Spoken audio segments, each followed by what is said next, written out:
Bonjour, alors dans cette vidéo je vais vous proposer de faire le point sur la situation du secteur des matières premières puisque c'est le secteur qui a été vraiment en évidence depuis le début de la crise du Covid. Je vous ai parlé à de nombreuses reprises de l'intérêt d'investir dans le secteur de l'énergie et des matières premières.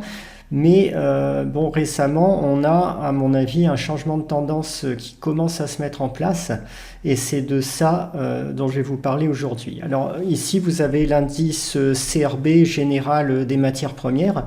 Bon, si on regarde le graphique d'assez loin, il y a rien de particulier à signaler. On est toujours dans une puissante tendance haussière. Malgré tout, vous voyez que entre le mois de mars et le mois de juin, on a des divergences baissières qui se mettent en place sur les oscillateurs, sur le RSI ou le MACD, qui signalent un début d'affaiblissement de tendance sur le secteur des matières premières. Et récemment, donc depuis le 8-10 juin, on a un mouvement baissier plus marqué, où l'indice est passé de 330 à 304 points, donc c'est une correction de l'ordre de 8 ou 9% qui s'est produite en même temps que la vague de baisse des marchés. Et donc on a une corrélation un petit peu pour la première fois depuis la vague de hausse post-Covid entre les marchés et le secteur des matières premières à la baisse. Ce qui est plus frappant par contre, c'est si on regarde les sous-composants du secteur des matières premières, si on s'intéresse aux métaux industriels, vous allez voir qu'on a des changements de tendance qui sont nettement plus sensibles. Ici, je vous propose de voir la situation de l'aluminium. Donc on a eu, comme pour toutes les matières premières, une grande vague de hausse. Donc là, c'est l'index Dow Jones de l'aluminium. Donc vous voyez qu'on est passé d'un petit peu plus de 20 points à 320 sur cet index. Donc grosse vague de hausse, mais ça s'est retourné à la baisse à partir du mois d'avril. On a fait une figure de sommet ici, et depuis, vous voyez que la tendance haussière des 2 dernières années a été clairement cassée. C'est la même chose qui se produit ici sur l'indice Dow Jones de l'acier. Donc vous voyez qu'on a une figure de sommet en 2022 et un retournement à la baisse. Et ça se retrouve sur les prix de l'acier. Quand on regarde la situation des prix de l'acier, vous voyez qu'ils ont culminé ici, ils ont fait un double sommet en 2021 avant de se replier ensuite clairement à la baisse à partir d'avril 2022. Pour le cuivre, vous voyez le graphique, là aussi, une puissante tendance haussière jusqu'au milieu de l'année 2021. On a continué sur une tendance haussière, un rythme plus modeste jusqu'en mars-avril 2022. Et depuis, on a cassé, là aussi, très nettement la tendance. Et le tout forme une vraie figure de sommet sur cet indice du cuivre. Je vais vous proposer maintenant de regarder le cours de quelques grandes valeurs minières, des leaders mondiaux du secteur minier. Donc on va commencer par Glencore. Là, il y a là aussi une puissante tendance haussière jusqu'en mars-avril 2022, mais vous voyez qu'on est en train de former une figure en double sommet et qu'on n'est pas loin de casser la base de cette figure de double sommet sur cette valeur minière Glencore. Sur BHP, qui est là aussi une très très grosse compagnie minière mondiale, on a la même figure en double sommet qui se matérialise, qu'on est en passe de casser à la baisse actuellement. Et sur Rio Tinto, là aussi, on a vraiment une configuration de beaucoup plus large, là aussi de double sommet entre 2021 et 2022, et une sorte de figure en tête-épaule, en tout cas une figure de sommet là aussi qui est mise en évidence et qu'on a cassé à la baisse récemment. Donc au moins sur le sous-secteur des métaux pour les matières premières, des métaux industriels, on a clairement en ce moment déjà un signal de fin de tendance, de retournement baissier qui commence à se produire, et c'est tout à fait logique. Si on entre ou si on va entrer en récession, la demande mondiale en matières premières logiquement va ralentir sa croissance ou même baisser pour certains composants. Donc il est tout à fait logique que le secteur des métaux industriels commence à voir ses cours fléchir en ce moment. Pour ce qui est du pétrole maintenant, alors Si on regarde l'indice des valeurs pétrolières américaines, donc c'est le ticker DG USOG sur Stock Charts, on est là aussi, si on regarde de loin, on a l'impression qu'on est toujours en plein dans la tendance haussière post-Covid, qu'il n'y a aucun souci particulier. Mais si on regarde de plus près, vous voyez qu'on était dans un canal de tendance fortement haussier depuis octobre 2021, qui a culminé, qui a eu son paroxysme après le conflit Russie-Ukraine.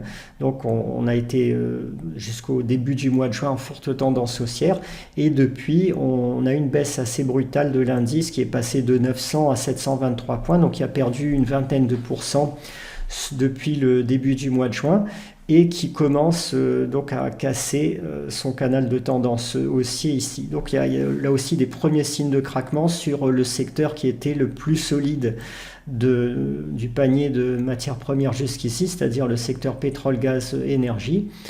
Sur le charbon, pour l'instant, il n'y a toujours aucun signe de craquement. On continue à avoir des prix très élevés.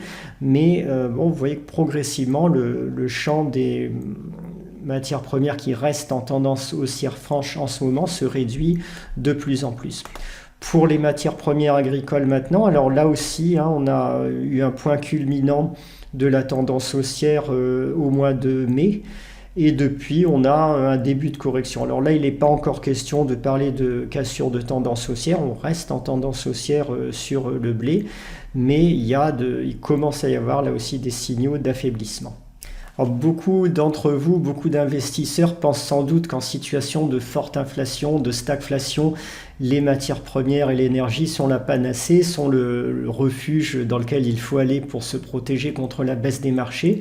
L'histoire montre que ça n'est pas vrai. Il y a dans toutes les récessions, quel que soit le contexte de la récession, qu'il soit inflationniste, déflationniste, etc., lorsque les économies entrent en récession, les matières premières en général baissent. Ce qui se passe, c'est que quand on est dans un contexte inflationniste, ensuite elles repartent rapidement à la hausse. Mais vous voyez ici l'exemple des années 70, donc je me place vraiment au plus fort de la poussée inflationniste. Si on regarde la récession de 1973-1975, on a des configurations sur le prix du cuivre ici. J'ai pris le prix du cuivre en exemple, qui rappelle pas mal ce qu'on observe en ce moment. C'est-à-dire qu'en première phase, en début de récession, la matière première, le cuivre, continue à monter. Donc les investisseurs croient que les matières premières sont un refuge absolu. Et ensuite, lorsqu'on entre dans le dur de la récession, le cours finit par craquer fortement. Ça dure pas très longtemps. Donc sur 1973, ça a duré de avril 1974 jusqu'à février 1975, donc un petit peu moins d'un an, mais une vague de baisse quand même sévère. On était passé à l'époque de 1,30$ à 0,52$. Si je regarde maintenant la récession de 1980, donc vraiment le pic inflationniste associé au choc pétrolier, et là aussi, en tout début de récession, le cours du cuivre avait continué à monter et il avait ensuite corrigé significativement entre février et juin 1980. Ça n'a pas duré longtemps, mais ensuite, vous voyez que le marché baissier sur le cuivre s'était poursuivi lors de la seconde récession 1980-1982. Donc voilà l'avertissement que je souhaitais partager avec vous sur le court moyen terme pour les matières premières, qui donne maintenant, depuis le mois de mai ou juin 2022, des premiers signes sérieux de retournement de tendance et de craquement sur leur tendance haussière passée. Moi, j'étais parmi les premiers à vous encourager à aller sur le secteur des matières premières depuis la crise du Covid. J'ai lancé le portefeuille anti-effondrement pour justement vous proposer des idées sur les matières premières, les pays émergents.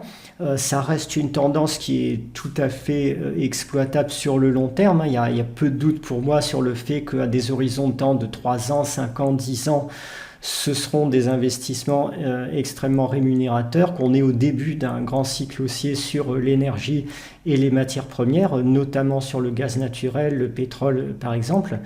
Mais au sein de ce cycle, lorsqu'on est dans les phases les plus dures d'une récession, il peut y avoir des corrections marquées. C'est de cela dont je souhaitais vous parler, vous avertir aujourd'hui.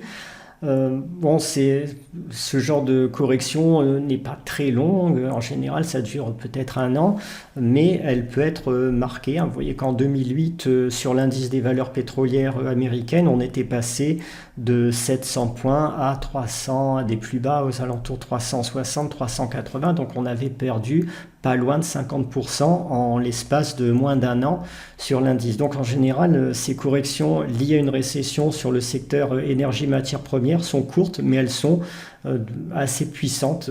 Elles dépassent en général 30 voire 40% assez rapidement.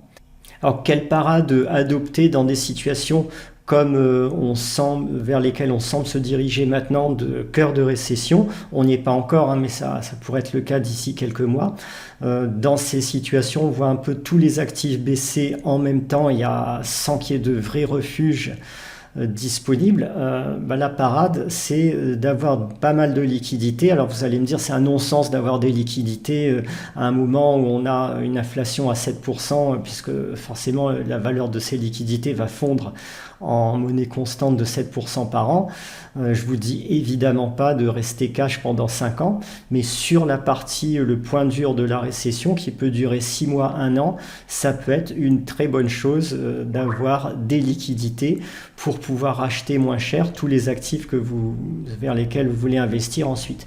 Moi, je ne vais pas vendre évidemment toutes les valeurs pétrolières, gazières que j'ai. J'en ai qui sont vraiment très décotées, qui sont bradées, qui capitalisent moins que leur trésorerie nette.